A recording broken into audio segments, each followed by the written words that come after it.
Hi everyone, welcome back to another video. Today we'll be reading chapter 1 of The Greatest Tape. What are you waiting for? Let's read.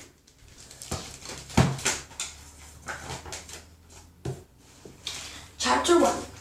Lunchtime was over and Mrs. Canfield wasn't happy. Mike Wease's class had just steamed up from the cafeteria, dropped their lunch boxes in a bin, and headed back to the classroom. Some kids were still talking and laughing, but Mike felt a chill in the air.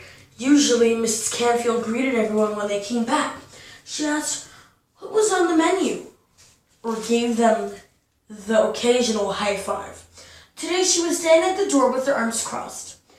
Mrs. Canfield hadn't been on lunch duty, but she knew what had happened. Mike didn't need magic to figure that out. Kids pulled their chairs back and stealed into their desks. One by one, they noticed Mrs. Canfield glaring. Suddenly, the classroom got really quiet. On a normal day, Mrs. Canfield would be passing out papers to get ready for math. On a normal day, she would clap her hands to settle everyone down. Today, she watched and waited until they settled down on their own. Mrs. Canfield's voice was low when she finally spoke. Guys, we need to talk about appropriate behavior in the cafeteria, and I have to say I'm a little disappointed. Do we really need to go over the basics? You're in fourth grade now. I thought you knew better. Nobody moved, nobody spoke, not even Mike. Can anyone tell me what happened? Miss Canfield asked in a weird voice. Emily raised her hands. There was a food fight, she reported. Other kids interpreted right away. It was not a food fight, said Oscar. Yeah, Lacey chimed in. Someone threw food and then there was a fight, but that's not the same. Now everyone was talking at once. Mike drummed his fingers on his knees. He didn't like to get in trouble, but he also didn't like what was about to happen to someone else. He always felt sorry for the kid on the spot. He knew what that was like. Mrs. Canfield held up her hand. Hang on, she said. Her voice was still quiet, but it felt like she was yelling. This isn't going to work. Please take out a piece of paper and a pencil. I would like for each of you to write me a letter about what you just saw in the cafeteria. Silently, everyone got out their supplies.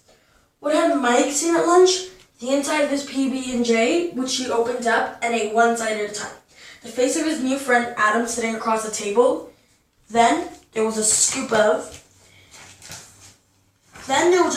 tuna fish hurried up the wall, and a streak from the kid standing next to it. Some people rushed over and blocked his view of whatever happened next. Mike was not involved. He bit the eraser off his pencil and rolled it around on his desk. A food fight, he thought, fiercely. Who would ever do that? He picked up an eraser and chewed it like a piece of gum. Jackson Jacobs, maybe, or those twins from Nero's class. Tyler and Chase. They were bad news. He wasn't sure he should name names, though. Mike looked up from his paper. His eye darted around the room. Can anyone else be responsible? His eyes met several other pairs of eyes. They, too, were trying to figure out who'd started trouble. Trouble was they were looking at him. Everyone he thought it was Mike, he looked down and erased his letter. What else could he do? Dear Miss Canfield, I sat with Adam at lunch today. I showed him a card trick. He had a PB&J. I also noticed that there was a banana peel on the floor. Luckily, no one slipped on it, but it wouldn't be a good idea to throw it either. That would be bananas. Banananas. Your friend, Mike Weaves. He slammed his pencil down. Now more people were watching him. He scowled at them and said, It wasn't me, okay? With his eyes. Then Mr. Malone was there, knocking on the window of the classroom door.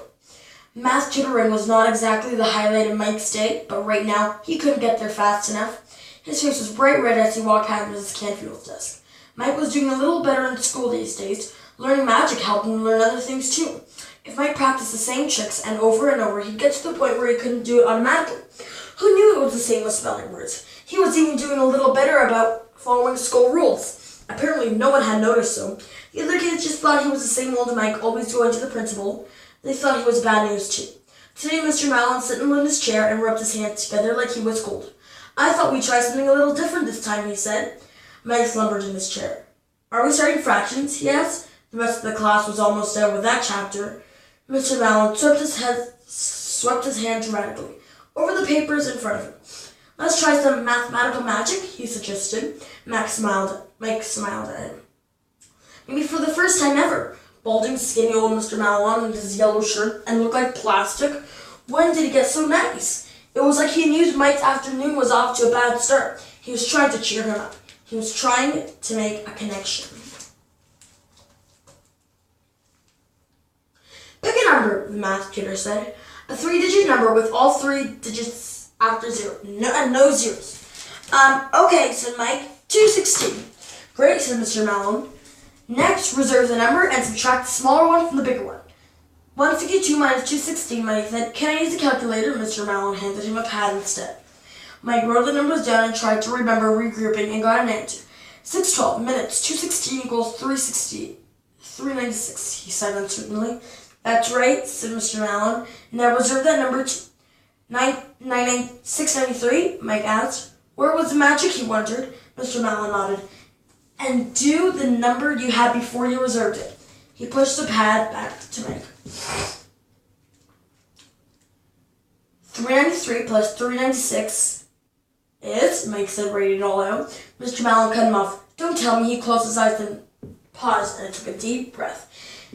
Is it 1089? Yeah, Mike said, surprised. Wasn't he supposed to be the one doing the math? Mr. Malone's eyes popped open. Let's try it again, he said. So Mike picked another random number, 542, he said. Reserve and subtract, promoted Mr. Malone. Mike scribbled it on the pad.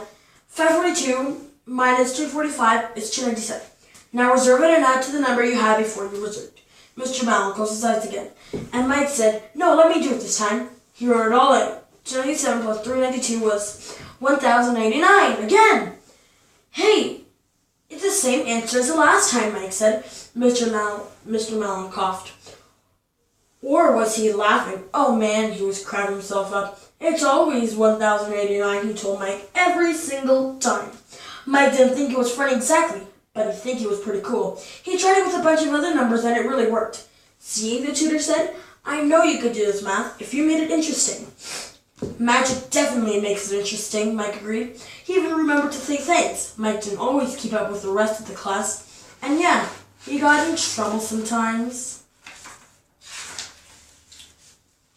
He never did it on purpose, though. He just made a lot of mistakes. He was still a good kid, and he could even be a good student if Mr. Malone couldn't get it.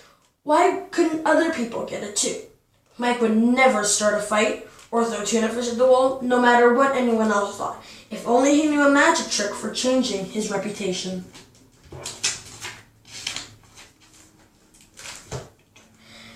Thanks for reading or watching this with me.